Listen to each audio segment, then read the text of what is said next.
Hey, Tony Armstrong here, and quick little video for you. In the world of personal development, we stand on the shoulders of giants. Literally, we stand on the shoulders of giants. And what do I mean by that? Well, really, I don't believe that there's anything new that I can say in the realm of personal development. I think it's all been said before. I think what I can offer is I can offer a context, a modern way of bringing a message to you, a way that can resonate with today's society, today's people, today's issues, and today's problems. If we think about it, personal development has been around since before Socrates. Socrates 2,000 years ago. And Socrates delivered a lot of great messages around personal development, as have many, many, many others. And I'm not going to attempt to give you a list of the people involved in personal development over the last 2,000 years. But what I am going to say is there's a lot of incredible people and a lot of incredible messages. And so I'm not ever going to pretend that what I say is mine and it's mine original. I'm going to say that I'm hearing, I'm listening, and I'm learning. And as I listen, learn, the things that resonate with me, the things that I think have value and importance, I'm going to share those with you. And that's the purpose behind my videos, is for me to be the best person I can be and to let you know what I've learned. And if you choose to take and utilize some of that information, that's fantastic. Then I've added value to you as well. The two things that I want to touch on today are actually terms that I've heard many times before, and you may have heard them before as well. And that's one, choose your hard. Choose your hard. And some of the people that are going to watch this video, they'll have heard this within the last week at programs. But the important thing is, choose your hard. What do I mean by that? Well, when you look at wanting to make changes in your life, maybe it's around your fitness, maybe it's around your eating, maybe it's around your income, maybe it's around your wardrobe, maybe it's around a relationship. You want to make changes around that, and it can be very normal, very natural for you to take and think, it's hard to change that.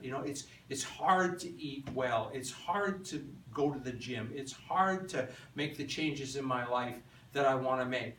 But you should choose your hard. Because there's a consequence about everything that we do in life. There's a price to be paid by absolutely everything we do in life.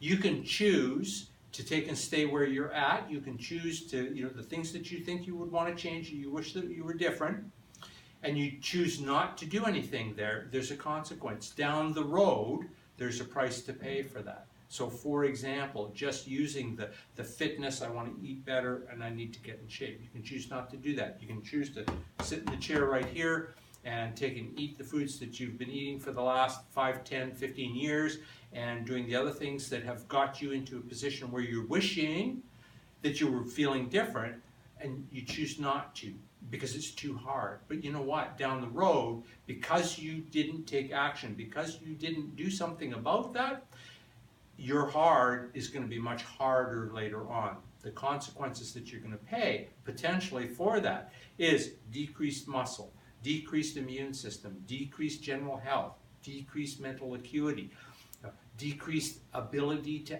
be active and enjoy the life that you were hoping that you were going to enjoy 5, 10, 15 years down the road. So my point about choose your hard, to make it nice and short and sweet, you can choose to say it's too hard to change, I'm going to stay where I'm at, or you can say, you know what, I'm going to choose that hard because I'm going to make the changes even though I need to work at those things, because if I don't, the hard that I'm going to get later is going to be much bigger and it's going to be much tougher for me to deal with. And it may even be something that I can't take and come all the way back from. So choose your hard. I'm going to talk more about that. That's going to be a common theme in some of my videos. But choose your hard. The second thing that I want to talk about is living a life of quiet desperation. In a number of people that I've talked to in the last months and even in the last year, it's interesting. I was going to say it's surprising, but in fact it's not. But it is definitely interesting to discover how many people are living a life of quiet desperation. And what do I mean by that? Well, it's like the choosing your hard piece. Living a life of quiet desperation is finding yourself stuck in circumstances, living habits, living in a situation that you wish was different. You wish you lived in a different place. You wish you were doing something different. You wish perhaps that you were with somebody different. You wish that life was different.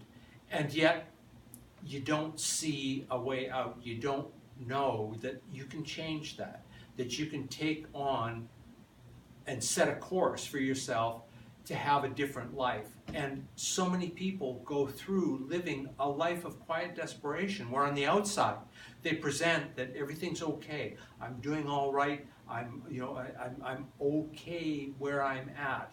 But inside, there's that quiet desperation of, oh my God, I wish I was somewhere else. I wish I had a different job. I wish I lived somewhere else.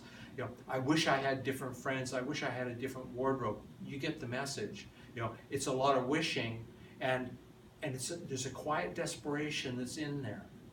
And I think it's so sad that so many people go through life living in that realm of a life of quiet desperation, when really embracing life, in stepping forward, in utilizing the things that are available to us, our imagination, our willpower, our desire, our drive, our focus, our abilities to move ourselves forward and get out of that life of quiet desperation, and instead live our life of dreams. And that's what I'm doing. That's what I'm doing. Not that I've lived a life of quiet desperation, because, I haven't. But I am stepping out of a life of accepting where I am, of being the way I've been for the last few years, and I am stepping into living the life of my dreams. My dreams are huge. My dreams are big, and I know that by taking responsibility for my life, taking responsibility for the things that I do and don't do in my life, by choosing the hard things and make them easy to do, that I will take and accomplish those dreams. And my hope for you is that you're not living a life of quiet desperation. And my hope for you is that if you are living a life of quiet desperation, that you reach out and you find a way, because there is a way, for you to step out of that life of quiet desperation and to step into a life of living your dreams. My hope for you is that you listen to those people that are standing on the shoulders of giants, that repeat those messages about personal development and what's possible for you and where you can go, and that you hear a message that resonates with you and charges you up and gets you desiring and moving forward to being who you want to be and where you want to be. That's my message for you today. Don't settle for a life of desperation, quiet desperation. Don't avoid the hard decisions. Get in there, make the hard decisions. Chase your dreams. You can catch them. I'm doing that. That's my video for today. Talk to you in a couple of days.